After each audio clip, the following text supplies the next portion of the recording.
हरवलं आणि पाकिस्तानचेच एक मंत्री त्याबद्दल कुठलंही यश मिळाल्यानंतर सगळ्या भारतीयांना आनंदच वाटतो.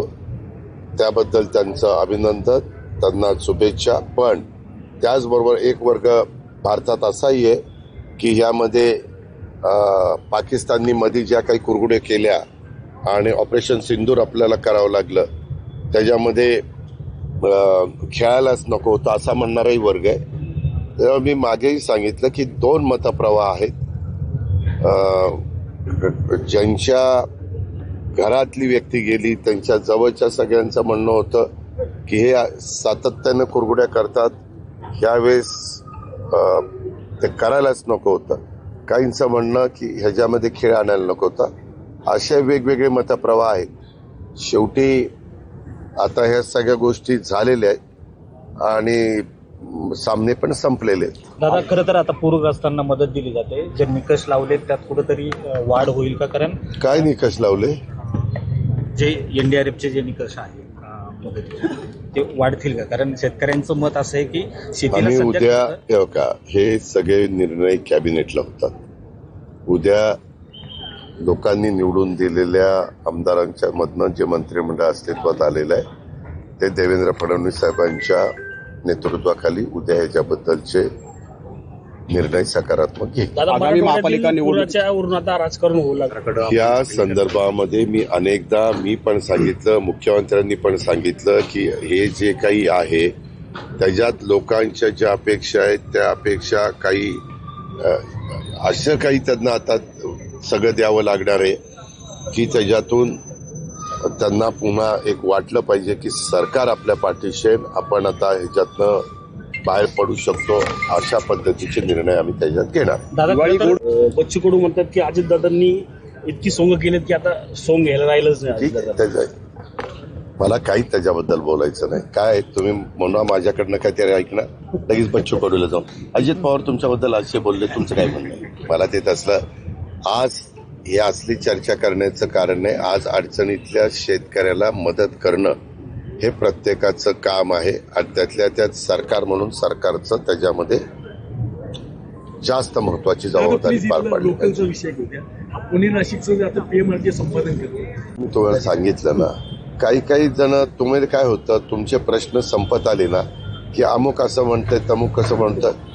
जो म्हणतोय त्याचा त्याला लखलाभ. आम्हाला काय करायचं? आम्हाला आमचं कामाशी मतलब आहे. आम्हाला आमचं काम करू दे, आम्ही काम करतोय आणि पुढे जायचा प्रयत्न करतो. तुम्ही सोन्याच्या दुकानाचं आता उद्घाटन केलंय धालनाचं. सोनं तुम्हाला घातलेलं आवडत नाही, मात्र सोन्याचा भाव वाढत चाललेला आहे. कुठेतरी सामान्याच्या आवाक्या बाहेर सोनं चाललेलं आहे. मग काय करतोस? काय करू शकतो आपण? महागाई वाढ. जर जागतिक लेवलला जर सोन्याचे भाव वाढले, काही आता फ्युएल असतं, फ्युएलचे दर जागतिक लेवलला ठरतात, तसं सोन्याचे दर पण जागतिक लेवलला ठरतात. आता भाव वाढल्यानंतर लोक त्यांचं पूर्वीच्या काळात सोनं खूप त्यांना आवडायचं, आता काही चांदीचे दागिने करतात. आताही मला रंका परिवारामधनं तेच माहिती देत होते की अशा पद्धतीनं नवीन गोष्टी येतात. काही चांदीचे करतात, काही हिऱ्याचे करतात, काही सोन्याचे करतात. ज्याला जे परवडेल ती व्यक्ती करत असते. पण सगळ्याच मंत्रिमंडळातल्या बहुतेक सहकाऱ्यांनी दौरे केलेत.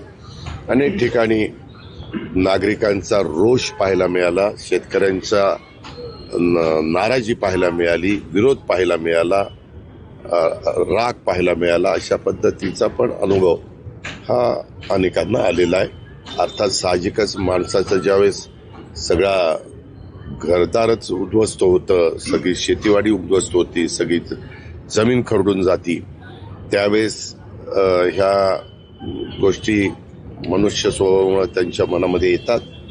अर्थात उद्याच्याला आम्ही निर्णय घेताना मुख्यमंत्रीमध्ये दिल्लीला पण जाऊन आले, पंतप्रधानांना पण भेटून आले. पंतप्रधानांना पण त्यांनी निवेदन दिलं की अशा पद्धतीने सेंट्रल गव्हर्नमेंटनी पण आम्हाला मदत करावी.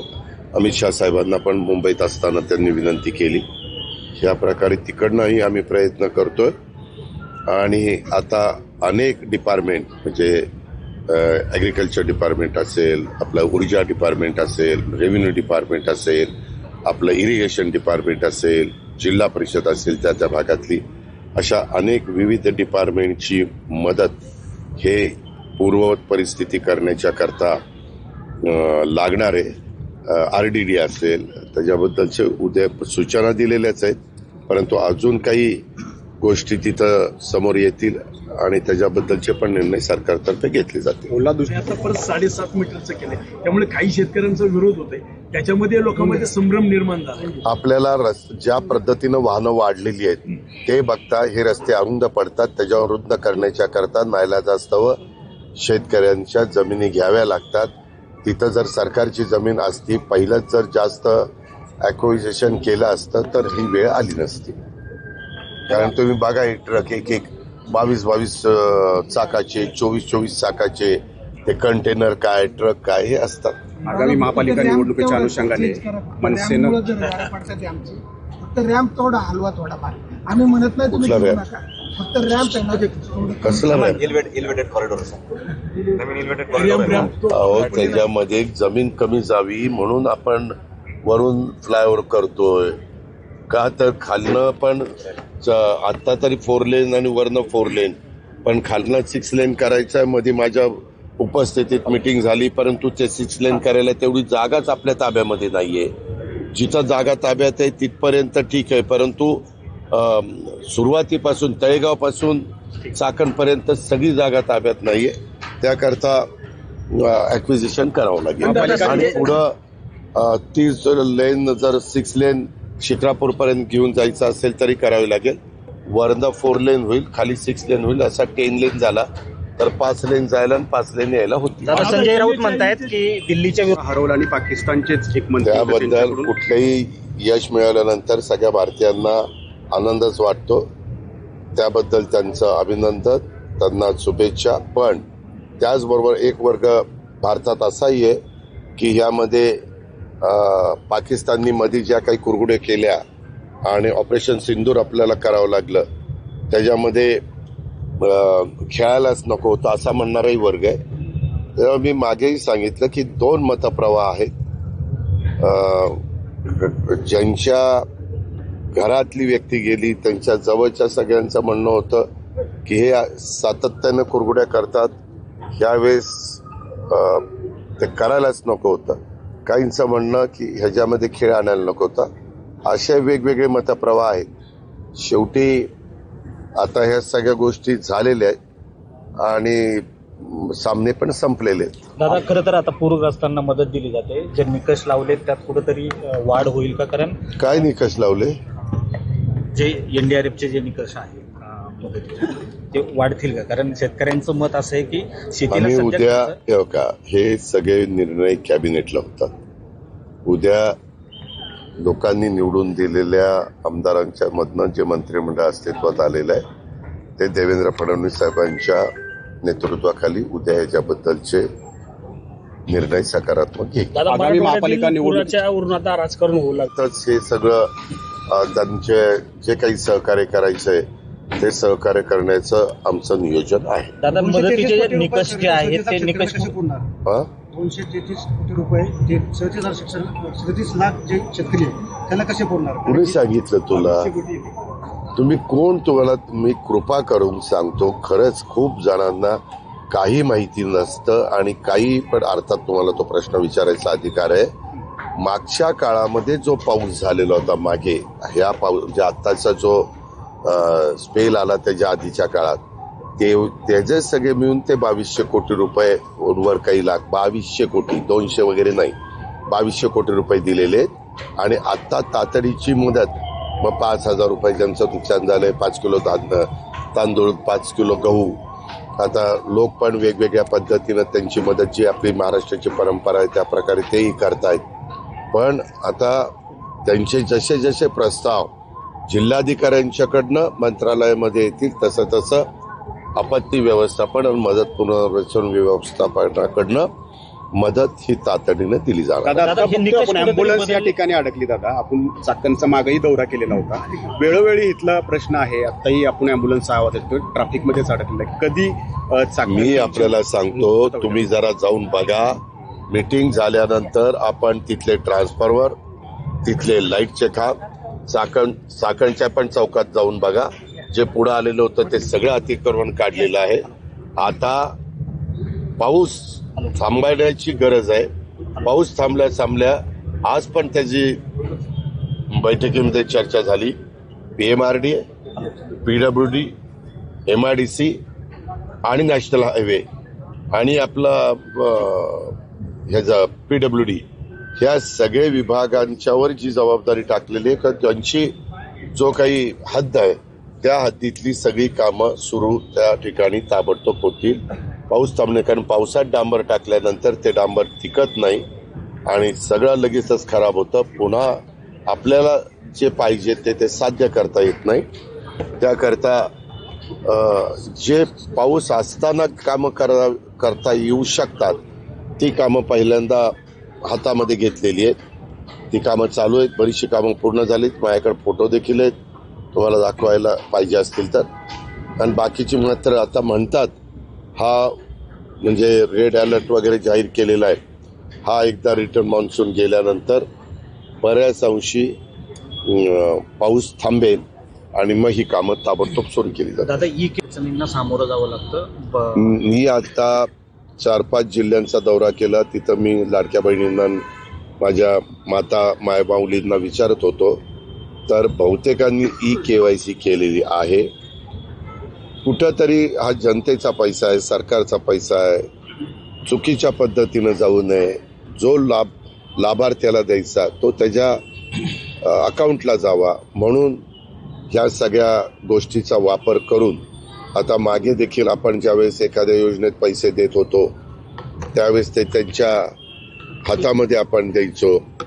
पण नंतर माहिती घेतली तर त्याच्यामध्ये काही लाख नावं कमी झाली. काही जण मयत असतात परंतु त्यांची नावं काढलेली नसतात. अशा बऱ्याचशा गोष्टी आहेत आणि त्याकरता KYC सुरू केली. आपणच नाही, देशात सगळीकडे सुरू झालेली आहे. अशामुळं बऱ्याच अंशी आता ग्रामस्थांना पण हे कळायला लागलेलं आहे. त्यांना जरी माहिती नसलं तर ते कुणाची तरी मदत घेतात आणि KYC करतात. तर अतिवृष्टीमुळे मोठे सोहळे या ठिकाणी रद्द होत आहेत. आता दसरा मेळावा सुद्धा या ठिकाणी होणार आहे. काय नेमका सल्ला राहील, कारण अशा प्रसंगी दसरा मेळावा काय? दसरा मेळावा उद्धव ठाकरेंचा या ठिकाणी होणार आहे. तर आता तुम्ही मोठ्या कार्यक्रम मला रद्द करताय. त्याच्याबद्दल काही बोलायचं नाही. प्रत्येक राजकीय पक्षाचे नेते हे प्रगल्भ आहेत. त्यांचे निर्णय घ्यायला, त्यांच्या सद्बुद्धीला स्मरून त्यांनी काय निर्णय घ्यायचे हे त्यांनी घ्यावे. प्लीज इथं चाकणचं तळेगाव दाभाडे ते उरुळी कांचन रेल्वेबाबत तुम्ही मागे घोषणा केली होती, त्याबाबत इथल्या शेतकऱ्यांमध्ये काही संभ्रम निर्माण झालेला आहे. त्यामुळे आपली त्यामध्ये पूर्वी ही रेल्वे नाशिक टू पुणे राज्य सरकार महाराष्ट्र हे करणार होतं. परंतु आता रेल्वे मंत्रालयाने भारत सरकारच्या कळवलेलं आहे की आता तुम्ही करायची नाही. त्यामुळं आपल्याला आता ती करता येणार नाही. आता ते म्हणाले की आम्ही स्वतः ही करणार आहे, रेल्वे मंत्रालय भारत सरकार. त्याच्यामुळे आता तो प्रकल्प त्यांच्या ताब्यामध्ये गेलेला आहे. आता ते त्याची अंमलबजावणी करणार. भारतानं एशिया कप जिंकलेला आहे. काय शुभेच्छा आपण द्याल? आणि आज देवीप्रमाणे सकाळी 6ला आम्ही जिल्हाधिकारी आणि आम्ही सगळेजण मिटिंगच्या निमित्ताने बसलो होतो. हे जरा बंद करा.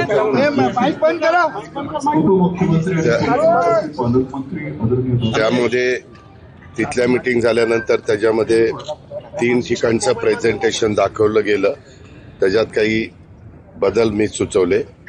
उदाहरणार्थ आपल्याला सगळ्यांना माहिती आहे संत तुकाराम महाराजांचं जे राहतं घर होतं तिथं काही सगळ्यांच्या संमतीनं, त्यांच्या कुटुंबियांच्या परिवाराच्या संमतीनं तिथं आपण एक चांगल्या पद्धतीनं जसं महात्मा ज्योतिराव फुलेंचं किंवा नायगावला आपण सावित्रीबाई फुलेंचं अशा पद्धतीनं केलेलं आहे. तिथं जुना टच ठेवून काही चांगल्या प्रकारचं ते वाडा वगैरे करायचं तो एक निर्णय आपण घेतलेला आहे. त्याच्याबद्दलचा प्रेझेंटेशन झालं. त्याच्यानंतर आळंदीच्या परिसरामध्ये वरच्या बाजूला आपली 400-450 एकर जमीन आहे तिथं एक चांगल्या पद्धतीचं ज्ञानपीठ असं विद्यालय आणि तिथं सगळ्या सुविधा या एक करायचं आपण साधारण ठरवलेलं आहे. त्याचं एक प्रेझेंटेशन आणि आपलं पुरंदरचं आपले मध्ये मुख्यमंत्री गेले होते त्यावेळेस मुख्यमंत्र्यांनी तिथं जाहीर केलेलं होतं रामोशी समाजाचे जे आपले काय त्याचं विकास ते एक तिथलं एक जीर्णोद्धार आपण त्या ठिकाणी करतो. त्याच्यानंतर पिंपरी चिंचवडला येऊन पिंपरी चिंचवडला इंडस्ट्रीच्या संदर्भातल्या वेगवेगळ्या प्रकारच्या अडचणी निर्माण झालेल्या आहेत आणि त्या अडचणी दूर करण्याच्या करता वेगवेगळ्या विभागाची गरज होती. म्हणजे महावितरण होतं, इंडस्ट्री होतं, PCMC होतं, PMRD होतं, अशा वेगवेगळ्यांची तिथं मदत लागत होती. ते शिष्टमंडळ बऱ्याच दिवस मला सांगत होतं किंवा ह्याच्यातनं आम्हाला मार्ग काढून द्या. तिथले STPचे काही प्रश्न होते, पोल्युशन बोर्डाच्या संदर्भातले काही प्रश्न होते, एन्व्हायरमेंटचे काही प्रश्न होते आणि त्याचबरोबर आपल्याला सगळ्यांना माहिती ते सोडवण्याच्या करता एक ती मीटिंग आम्ही केली. आणि महत्वाची म्हणजे आपले मुठा इंद्रायणी आणि ही पुढं आपल्या भीमेला मिळते तो आपल्या नदी सुधार जो कार्यक्रम आहे त्याच्यामध्ये मधल्या काळामध्ये बऱ्याच जणांनी अशा प्रकारच्या तक्रारी केलेल्या होत्या की नदी सुधार कार्यक्रमाच्या करता मोठ्या प्रमाणावर नदीचं पात्र लहान केलं जातंय. उद्याच्याला पूर आल्यानंतर काय होणार आहे म्हणून अनेक संबंधित जे कोणी व्यक्ती आहेत आणि ज्यांनी या क्षेत्रात काम केलंय, उदाहरणार्थ अविनाश सुर्वे आपल्या इथं सेक्रेटरी होते इरिगेशनचे जलसंपदाचे, नंतर MKVDचे असेल किंवा बाकीचे सगळे असतील, तर सगळ्यांना बोलून त्याच्यातल्या काही शंका कुशंका आत्तापर्यंत जे काम झालं तेव्हाच पूर आल्यानंतर तिथं काय परिस्थिती राहिली, काही पर्यावरणवादी लोकांनी पण त्याच्यामध्ये विरोध केलेला आहे. त्यांचं म्हणणं झाडाच्या संदर्भात आपण कुठली जुनी झाडाला तर काही हात लावत नाही आणि मला पण त्याच्याबद्दलच्या काही शंका कुशंका होत्या लोकांनी तक्रारी केल्यामुळं. त्या सगळ्याच्या बद्दल आमची तासभर चर्चा झाली आणि त्याच्यातून असं ठरलं की ती कामं करत असताना एक समिती करायची. काय झालं, एका बाजूला पिंपरी चिंचवड आणि दुसऱ्या बाजूला पुणे महानगरपालिका. पिंपरी चिंचवडचा कॉन्ट्रॅक्टर वेगळा आहे, पुणे महानगरपालिकेचा कॉन्ट्रॅक्टर वेगळा आहे. त्याच्यावर नदीच्या पात्रात एक साईडला एक कॉन्ट्रॅक्टर, दुसऱ्या साईडला दुसरा कॉन्ट्रॅक्टर. काहींचं म्हणणं असं आलं की बाबा तुम्ही काही किलोमीटर दोन्ही बाजू एकाच कॉन्ट्रॅक्टर द्या, पुढं दुसरा कॉन्ट्रॅक्टर दोन्ही बाजू त्यालाच द्या, म्हणजे त्याला जबाबदार धरता येईल. पण त्याला आता काम जरा पुढं गेलेलं असल्यामुळे मला वाटतं एका बाजूला शिर्के आहेत आणि अशा वेगवेगळ्या कंपन्या आहेत. त्या काही माझ्या आता सगळ्या तोंडपाठ आहेत अशाचा भाग नाही, पण शिर्के तिथं प्रेझेंटेशन त्यांचे लोक करत होते त्याच्यामुळे ते लक्षात राहिले. आणि ह्या प्रकारे पुढं कसल्याही प्रकारचा किंवा आता पूरग्रस्त परिस्थिती महाराष्ट्रामध्ये निर्माण झालेली असताना ज्या प्रकारे प्रचंड पाणी नद्यांना, ओढ्यांना, नाल्यांना येऊन गेलं आणि सगळं होत्याचं नव्हतं झालं, अशा पद्धतीनं उद्याच्याला जर ग्लोबल वॉर्मिंगचं संकट आणि सगळी धरणं भरली तर अशाच पद्धतीनं रेड अलर्ट आला आणि वरच्या भागात सह्याद्रीच्या मोठ्या प्रमाणावर पाऊस पडला. आता हा रिटर्न मान्सून आहे असं म्हणतात, तसं जर झालं तर तेही पाणी बसलं पाहिजे, कारण धरणंही भरतील आणि फ्री कॅचमेंट एरियातलं पाणी असं ते साधारण 1.5 लाख ते 2.25 लाख क्युसेस पाणी तिथं येऊ शकतं.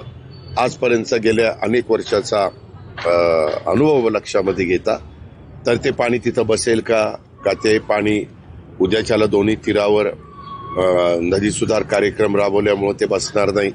त्या सगळ्याच्या बद्दलची चर्चा झाली आणि काही त्या निर्णय आमचे झाले आणि ह्या प्रकारच्या सगळ्या मिटिंग उलट त्याच्यामुळं ह्या मिटिंग लांबल्यामुळं आता आपण जिथं रांका ज्वेलर्सचे दालन जे उघडलंय ते 9 वाजता 9:30 वाजता वेळ दिलेली होती, पण मला इथं यायला उशीर झाला, 1 तास लेट झाला.